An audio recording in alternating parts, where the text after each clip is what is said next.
TDP supporter సంబంధించినటువంటి ఒక మహిళ, ఆమెకు ఒక యూట్యూబ్ ఛానల్ ఉంది. ఆ యూట్యూబ్ ఛానల్లో చంద్రబాబు నాయుడు గారిని, నారా లోకేష్ గారిని, టీడీపీని తెగ పొగిడేస్తూ ఉంటుంది. జగన్మోహన్ రెడ్డి గారి మీద తెగ విరుచుకుపడుతూ ఉంటుంది. ఈ మధ్యకాలం మీరందరూ కూడా చూసుంటారు. ఆమె మీద పంచ ప్రభాకర్ గారు కూడా గట్టిగానే తగులుకున్నాడు. అయినా కానీ ఆమెలో మార్పు అయితే రావడం లేదు. కానీ ఆమె నారా చంద్రబాబు నాయుడు గారి గురించి, అదేవిధంగా లోకేష్ గారి గురించి, చంద్రబాబు నాయుడు గారి ఉప ప్రధాని, చంద్రబాబు నాయుడు గారికి ఉప ప్రధాని పదవి ఇస్తారని చెప్పేసి ఏదైతే గత 10 రోజులుగా వార్తలు వస్తున్నాయో దానికి సంబంధించి, అదేవిధంగా చంద్రబాబు నాయుడు గారికి ఉప ప్రధాని కాదు ప్రధానమంత్రి పదవి కావాలని చెప్పేసి ఆమె ఆకాంక్షించడం, నారా లోకేష్ గారు చీఫ్ మినిస్టర్ కావాలని చెప్పేసి ఆమె చెప్పడం, ఇంకా చంద్రబాబు నాయుడు గారు ప్రధానమంత్రి అయిపోతే దేశానికి ఏ విధంగా ముందుకు తీసుకెళ్ళిపోతాడో ఏదేమో చేసేస్తారంట. ఇంకా విదేశాల్లో ఉన్నటువంటి ఇండియన్స్ అంతా కూడా ఇండియాకు వచ్చేస్తారంట. అబ్బో తెగ చెప్పింది. అసలు మామూలు కూడా కాదు. ఆ మాటలు వింటే అవును నిజమే, చంద్రబాబు నాయుడు గారిని నిజంగానే ప్రధానమంత్రి చేసేవాళ్ళ అనేసి అంటారేమో. అదేవిధంగా గతంలో చంద్రబాబు నాయుడు గారిని ప్రధానమంత్రి చేయాలని చెప్పేసి ది రైటర్ వాళ్ళు కూడా ఒక ఆర్టికల్ రాశారు. తర్వాత అనేక హిందీ ఛానల్స్లో కూడా వచ్చాయి, కొన్ని ఆర్టికల్స్ వచ్చాయి. అవన్నీ కూడా వాళ్ళు రాసినవి కాదు, ఇక్కడ నుంచి రాపించినవి. ఇక్కడ నుంచి రాపించినారు. అదొక చేశారు, అలా సక్సెస్ అయితే ఓకే, తర్వాత చూసుకుందాం అనుకున్నారు. అది అలా జాకెట్ పెట్టి లేపారు, బీభత్సం ఖర్చులు పెట్టారు. దానికి మాత్రం మామూలు గుడి గారు. ఇక్కడ నుంచే మన నారా లోకేష్ గారు, చంద్రబాబు నాయుడు గారు ఇద్దరు కలిసి నేషనల్, ఇంటర్నేషనల్ న్యూస్ ఛానల్స్లో కూడా ఆర్టికల్స్ రాపించారు. అది బెడ్స్ కొట్టింది. కేంద్రం నుంచి ఆ ఇద్దరు నుంచి వీళ్ళకి గట్టిగా చీవాట్లు వచ్చాయి. దెబ్బకి సైలెంట్ అయిపోయారు. చంద్రబాబు నాయుడు గారికి అలవాటే, ట్రై చేస్తాడు. ఏమైనా సరే వ్యతిరేకంగా వచ్చాయంటే మళ్ళీ దాన్ని వాళ్ళ మీడియా ద్వారానే ఊహు అనేసి రాపించేస్తుంటారు. ఇనిహో ఒకసారి ఆ మహిళ ఏం మాట్లాడింది మీరు అందరూ ఒకసారి వినండి. ఉప ప్రధాని, ఉపరాష్ట్రపతి ఇలాంటి మాటలు no. For his capacity and calibre. Narendra Modi limelight చూడకముందే చంద్రబాబు నాయుడు గారు ఏంటో వరల్డ్ మొత్తం తెలుసు. ఇట్ ఇస్ హై టైం నా దృష్టిలో. ఆల్రెడీ 3rd టైం గెలిచిన నరేంద్ర మోడీ ఉన్నారు కాబట్టి ఈయనని ప్రధానిగా చేస్తారేమో, ప్రధానిగా చేస్తే మేమందరం ఇంకా హ్యాపీగా ఉంటామని తెలుగు వాళ్ళందరూ గర్వంగా చాటుకుంటున్నారు. ఉప ప్రధాని అన్నది కొంచెం డిస్టేస్ట్ మూమెంట్. అంటే బాబు గారి కెపాసిటీకి ఉప అన్న వర్డ్ సెట్ అవ్వదండి. అక్కడ డైరెక్ట్ పోస్టింగ్ ఇవ్వాలి. కంట్రోల్ ఆయన చేతికిస్తే ఇండియా వరల్డ్ మ్యాప్లో ఎక్కడ ఉంటుందో ఆయన చూపిస్తారు. He has that capacity. 70 ఏళ్ల వయసులో ఉన్నా కూడా చెంగుమంట పరిగెడతా ఈరోజు అమరావతికి దిశ నిర్దేశం ఎలా చేశారో, తెలంగాణ రూపురేఖలు ఎలా మార్చారో అదే రకంగా అస్సలు ఈరోజు ఇండియాని మ్యాప్లో మనం అబ్జర్వ్ చేస్తే ప్రతి ఒక్క యుఎస్ వెళ్ళిన ప్రతి ఒక్క ఫ్యామిలీ తిరిగి మేము ఇండియాకి వస్తూ ఉంటారు ఈయన్ని ప్రధాని చేస్తే. విన్నారు కదా, చంద్రబాబు నాయుడు గారికి ఉప ప్రధాని, ఉపరాష్ట్రపతి పదవులు కాదంట, డైరెక్ట్ ప్రధాని, రాష్ట్రపతి పదవులే. ఆ కెపాసిటీ ఉందంట. ఏం ఎలివేషన్స్ చేస్తారు ప్రస్తుతమే. ఆ ఎలివేషన్స్ చూడలేక చచ్చిపోవాలి ఇంకేమైనా చూస్తే. ఆ ఎలివేషన్ చూస్తే నిజంగానే చచ్చిపోవాలనిపిస్తుంది.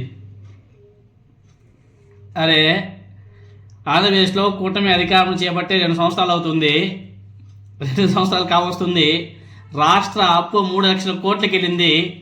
రాష్ట్రంలో సంపద పెద్ద గుండు సున్నా అని చెప్పేసి నిన్నటి నుంచి కాకు లెక్కలన్నీ కూడా సోషల్ మీడియాలో బీభత్సంగా వైరల్ అవుతున్నాయి. మళ్ళీ ఈ కూటమి ప్రభుత్వం రాబోయే మంగళవారం అంటే వీళ్ళింటికి మరొక 3,000 కోట్ల అప్పు తీసుకోవడానికి కూడా సిద్ధమైపోయింది.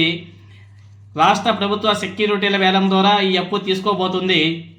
దీంతో కలిపి బడ్జెట్ పరిధిలో చంద్రబాబు నాయుడు గారి ప్రభుత్వం 21 నెలల్లో చేసినటువంటి అప్పు అక్షరాల 1,82,264 కోట్లకు చేరింది. కార్పొరేషన్ల ద్వారా తీసుకున్న అప్పులు కాకుండా చూడండి, రాష్ట్ర ప్రభుత్వ సెక్యూరిటీ వేలం ద్వారా ఈ అప్పులు కూడా తీసుకోబోతుందంట. మొత్తం కలుపుకుంటే బడ్జెట్ పరిధిలో చంద్రబాబు నాయుడు గారి ప్రభుత్వం చేసుకుంటే అప్పు 1,82,000 కోట్లు. ఇలాంటి చంద్రబాబు నాయుడు గారికి ప్రధానమంత్రి పదవి అదేవిధంగా రాష్ట్రపతి పదవులు ఇచ్చేస్తే ఏవో చేసేస్తారంట. విదేశాల్లో వాళ్ళందరూ ఇక్కడికి పరిగెత్తుకుంటూ వచ్చేస్తారంట. కాగ్ లెక్కలు చూడండి. అప్పులతో అభివృద్ధి శూన్యం. చంద్రబాబు నాయుడు గారి ప్రభుత్వ పాలన తూర్పుర పట్టిన కాగ్. ఆర్థిక క్రమశిక్షణ స్థిరత్వంపై తీవ్ర ఆందోళన. అప్పులు తప్ప అభివృద్ధి లేదు. ఏడాదిలోనే భారీగా అప్పులు. చేసిన అప్పులను ఆస్తుల కల్పనకు వెచ్చించింది లేదు. రోజువారీ ఖర్చులకు అప్పులతోనే పెరిగిన వడ్డీ భారం. ఎఫ్ఆర్బిఎం నిబంధనలకు మించి ద్రవ్యలోటు. రెవెన్యూ లోటు ఏకంగా 3.75%, ద్రవ్యలోటు 5.05%. 2024-2025 ఒక్క ఏడాదిలోనే 81,071 కోట్లు అప్పులు చేసింది. 2024-2025 మార్చి నాటికి బడ్జెట్ అప్పు 5,67 లక్షల కోట్లు. అంతకుముందు ఆర్థిక ఏడాది కన్నా అప్పులు 16.68% పెరుగుదల.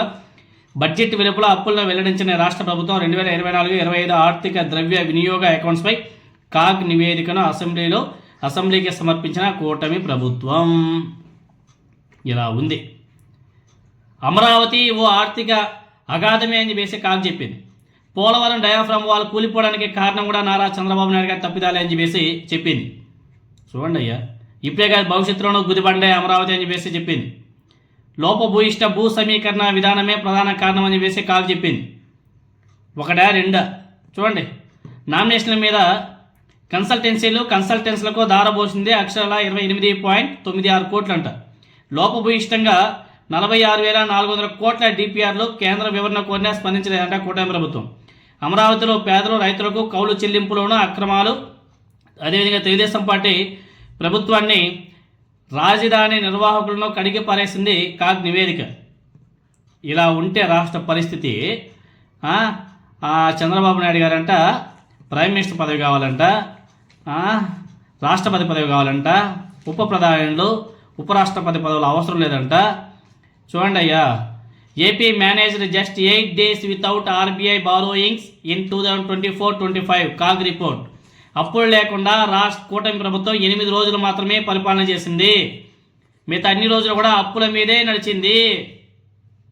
ఇవన్నీ ఉంటే లెక్కలు ఎట్లుంటే మేడం గారు చంద్రబాబు నాయుడు గారు ప్రధానమంత్రి అవ్వాలంట. Foreign investments in India by states 2025లో టాప్ 10లో ఆంధ్రప్రదేశ్ లేనే. మహారాష్ట్ర, కర్ణాటక, ఢిల్లీ, గుజరాత్, తమిళనాడు, హర్యానా, తెలంగాణ, ఉత్తరప్రదేశ్, రాజస్థాన్, జార్ఖండ్ టాప్ 10లో. ఆంధ్రప్రదేశ్ ఊసేయలే. ఇలా ఉన్నాయి పరిస్థితి. కానీ నారా లోకేష్ గారు చెప్పినటువంటి అబద్ధం, for every 1000 invested in India Andhra Pradesh attracting 25.3% అని చెప్పేసి తప్పుడు మాటలు, తప్పుడు వ్యాఖ్యలు. చూడండి, ఆయన ఏదైతే మాట్లాడాడో సేమ్ దాన్నే మళ్ళీ పయ్యావుల కేశవ్ గారు కూడా మాట్లాడాడు అసెంబ్లీలో, శాసనమండలిలో మాట్లాడిన మాటలు. కానీ రియాలిటీ ఏముంది? టాప్ 10లో అసలు ఆంధ్రప్రదేశ్ పేరేలే. ఇన్వెస్ట్మెంట్స్లో, ఫారిన్ ఇన్వెస్ట్మెంట్స్లో ఆంధ్రప్రదేశ్ పేరే లేదు. ఇలా ఉంది పరిస్థితి. ఇలాంటి పరిస్థితులన్నీ కూడా వదిలేసి నారా చంద్రబాబు నాయుడు గారు ప్రధానమంత్రి కావాలంట, ఉపరాష్ట్రపతి కావాలంట. ఆయన చేస్తే ఏదో దేశాన్ని ఏదో పైకి ఎక్కడికో తీసుకెళ్ళిపోతాడంట. ఆంధ్రప్రదేశ్ చిన్న రాష్ట్రం, దాన్ని సర్వం నాకించేశారు.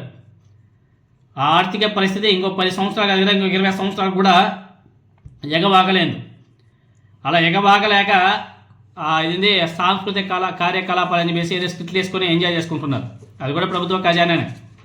టెన్షన్ లేకుండా, ఎటువంటి బాధలు లేకుండా సాంస్కృతిక కార్యకలాపాలు అని చెప్పేసి స్కిట్లు వేసుకొని ఎంజాయ్ చేస్తున్నారు. అది ఈ కూటమి ప్రభుత్వం యొక్క పరిపాలన. ఇలా పరిస్థితి ఉంటే చంద్రబాబు నాయుడు గారు ప్రధానమంత్రి కావాలంట, రాష్ట్రపతి కావాలంట. కొంచెం